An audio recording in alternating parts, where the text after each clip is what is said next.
The American dream, once a symbol of opportunity, is now a struggle to survive. They pretty much kicked me off to the side into the street, and I ended up at a shelter. So I tell people, man, they don't care about us, man. You know, and I don't really have nobody out here to help me out, really no family or anything. For many, the idea of security of a home, a steady job, a future to pass on, no longer feels guaranteed. Not because people stop trying, but because the ground beneath them has changed. And in Maryland, that shift is now visible in places we might not expect. Along freeway exits, behind grocery stores, in school parking lots, where families rest between shelter beds and tomorrow's uncertainty. In 2025, homelessness in Maryland is no longer something happening somewhere else. It has arrived in the heart of counties long known for education, employment, and upward mobility. These aren't far-off warnings. They're signals that even in places built on promise, too many are now living without one. Today's video isn't about fear. It's about awareness. A chance to pause, to notice, and to ask harder questions, together. Because when more than 11,000 Marylanders no longer have a stable place to call home, it may be time we all looked a little closer. Let's begin.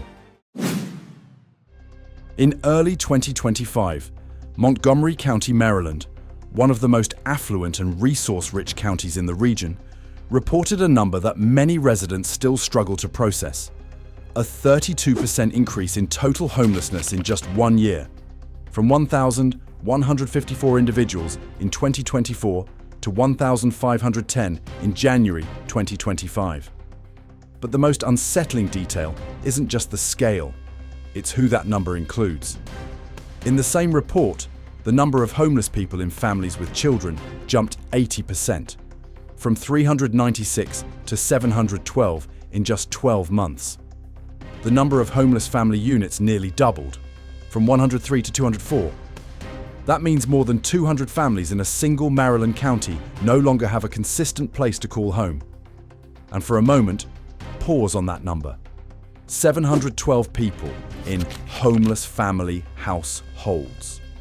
Imagine them lined up, not as statistics, but as parents holding hands with children, waiting at a shelter, at a food pantry, or parked in a quiet corner of a lot for one more night of safety.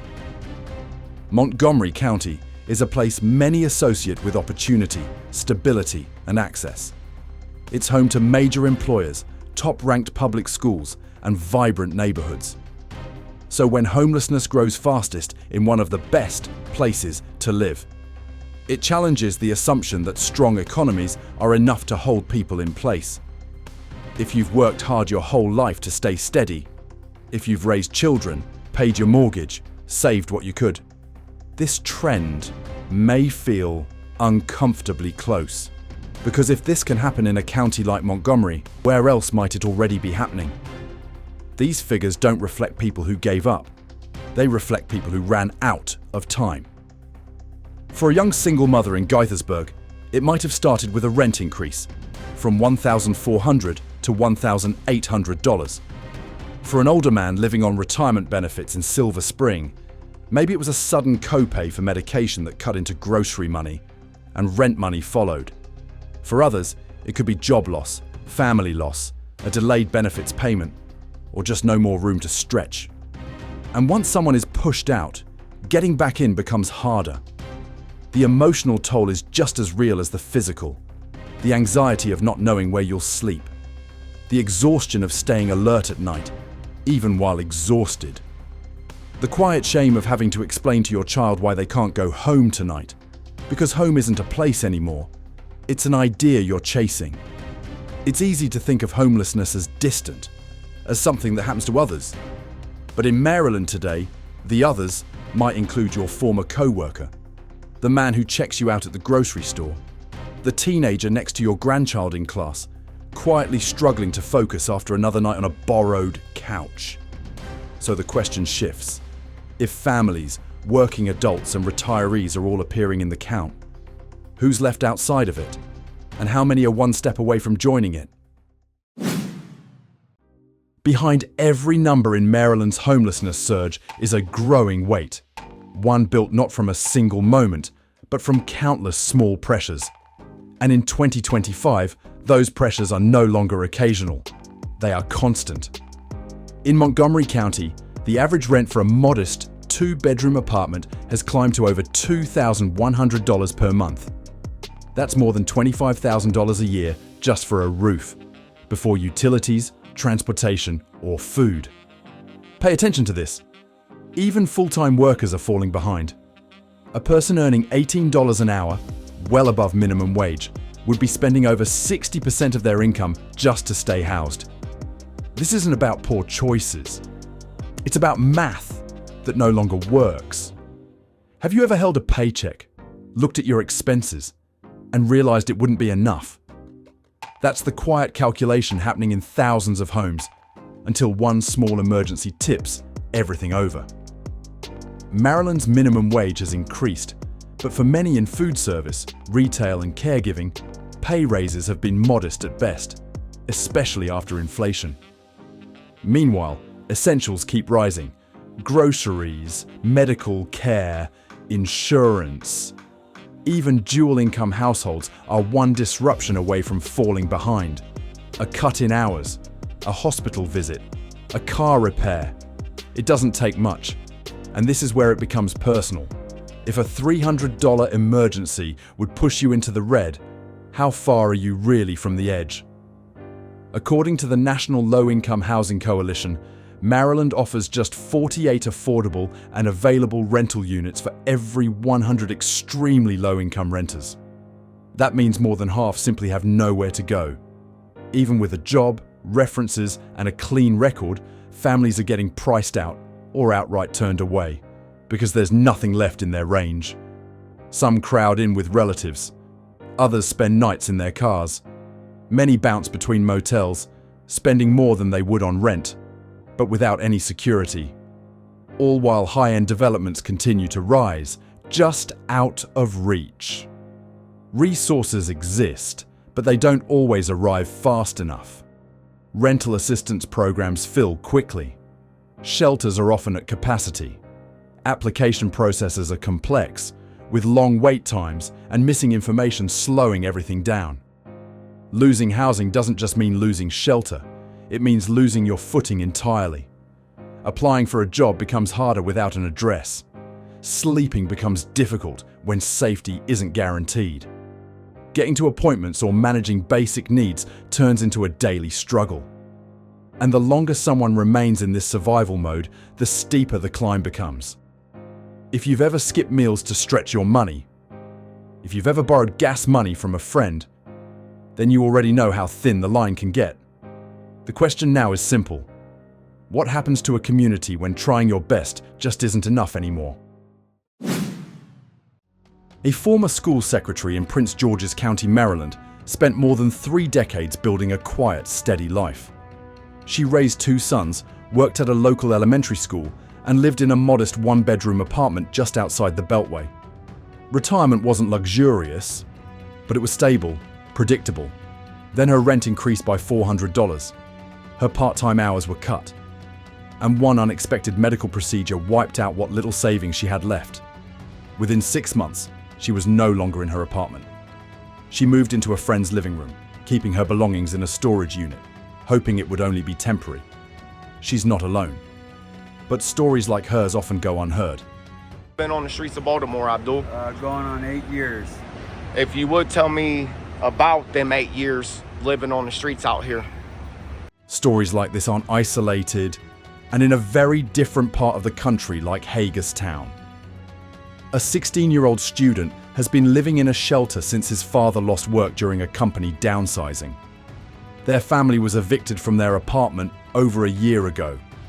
Since then, he's continued attending high school, missing dances, sleepovers, and quiet evenings at home, but never missing a test. He carries a 3.4 GPA and hopes for a future that still feels possible, though increasingly out of reach. It makes you wonder, what does it say about a community when a teenager has to show this much resilience just to finish a school year? In another story, a full-time grocery stocker in Baltimore, earns $17.50 an hour, unloading deliveries 5 days a week. He hasn't missed a shift in months. He also hasn't had a permanent place to sleep in over a year. With no cosigner and high rental requirements, he lives in his car. He showers when a friend lets him use their bathroom.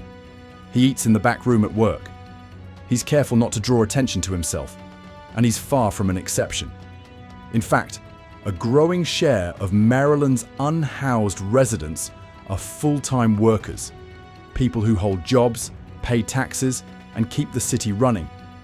But in the housing market, they remain invisible. These stories, and thousands like them, show what raw statistics can't. They remind us that homelessness isn't some distant crisis. It affects people we pass in grocery aisles, people who bag our groceries, teach our children, or sit quietly beside us on the bus. Homelessness is often seen as something that affects others, but in Maryland, especially in 2025, that idea is becoming harder to hold on to, because when housing becomes unstable for thousands, the impact isn't limited to those without shelter. It spreads quietly, steadily, into hospitals, neighborhoods, schools, businesses, and public spaces. And whether we realize it or not, all of us are already part of the picture. In Baltimore and Montgomery County, local health providers have noticed a growing pattern. More individuals turning to emergency rooms for issues that could have been treated earlier or prevented altogether. Without a stable place to rest or recover, even minor health concerns can become long-term struggles. A cut that gets infected, a cold that never fully goes away, chronic conditions that go unmanaged. Pay special attention to this. According to data from the Maryland Healthcare Commission, responding to these cases through emergency care can cost 2 to 3 times more than providing consistent access to shelter and preventive care. For hospitals already under strain, this leads to longer wait times, overworked staff, and higher costs, not just for patients, but for the entire system. In cities across Maryland, public spaces are being asked to carry roles they weren't built for. Parks meant for families have become temporary camps. Transit hubs turn into rest stops. Libraries become places of shelter, not just study. When formal systems don't have space, informal spaces absorb the need. Some residents feel uncertain or even unsafe, not because they're heartless, but because they don't understand what they're seeing or how to respond. Others feel frustrated. "I pay taxes," one person said during a local town hall, "but I feel like I'm watching the system unravel in front of me." When someone loses housing, they also lose other forms of stability. Work becomes harder, childcare becomes inconsistent, health declines, productivity drops. This affects employers, schools, local businesses. According to a national estimate from the Alliance to End Homelessness, the public cost of responding to homelessness with temporary measures, like shelters, emergency transport, and hospital visits, is far greater than the cost of long-term housing with support services. Here's what's easy to miss. While cities spend more reacting, they lose out on what people could be contributing if they simply had the space to start again. Imagine the teacher who leaves the classroom because she can't find affordable rent near her school. The cashier who shows up late because she's commuting from 2 counties away. The college student who drops out because he no longer has a safe place to study. These are not rare stories. They are happening right now. Over the past year, as homelessness in Maryland has grown, so has the conversation around what can be done and what's already being done to respond. Maryland is not without effort. In fact, several housing and support programs have already shown promising results. But the question remains, are they enough? And if not, what would it take to turn intention into impact at scale? One of the most well-regarded strategies in recent years has been housing first. This approach is simple at its core. Get people into stable housing first, then address the other issues. no preconditions, no requirement to prove readiness. Just a place to sleep, a door that locks, and the dignity of starting again from somewhere safe. Research shows that this model increases housing stability and reduces long-term costs by minimizing the use of emergency services. Maryland has adopted this strategy in some regions, including Baltimore City and parts of Montgomery County. But limited funding and staff capacity mean the programs can only serve a fraction of those in need. This is worth noting. Even successful models can fall short if they aren't scaled. Throughout 2024 and into 2025, Maryland expanded the number of available emergency shelter beds, especially during winter months. This helped hundreds of people find temporary safety. But shelters by nature are not designed for long-term use. They offer relief, not resolution. And many shelters still face overcrowding, limited accessibility, or time restrictions that can exclude people with complex needs. The result? People cycle in and out, gaining stability for a night or two, but never fully stepping off the edge. In 2025, several counties increased investment in permanent supportive housing, PSH, a model that combines affordable housing with access to case management, health services, and other long-term support.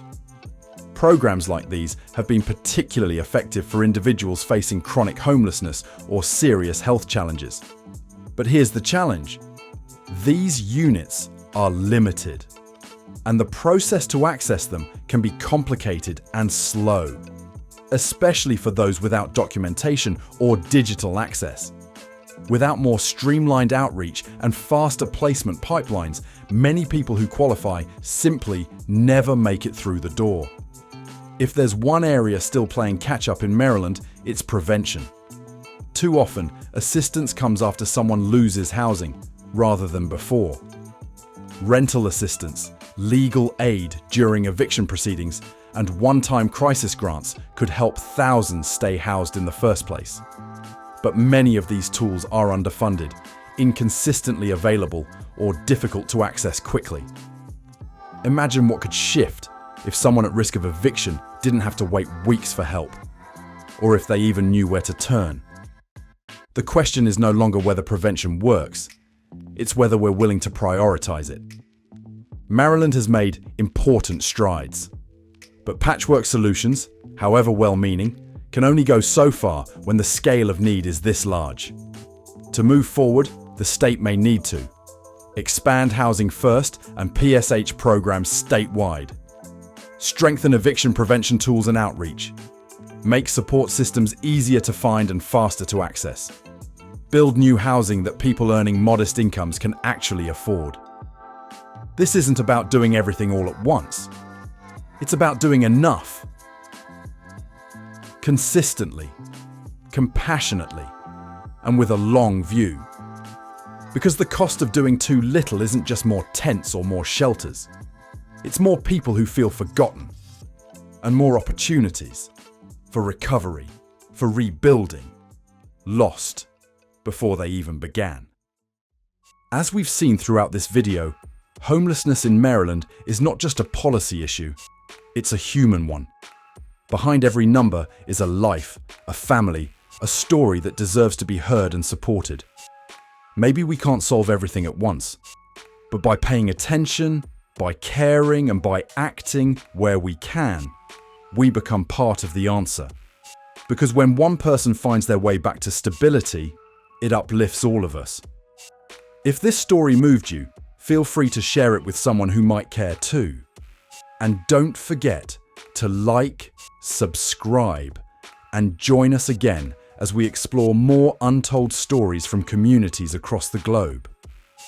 Disclaimer: please note, the information in this video is compiled from reliable sources and public reports, aimed at analysis and providing a reference perspective.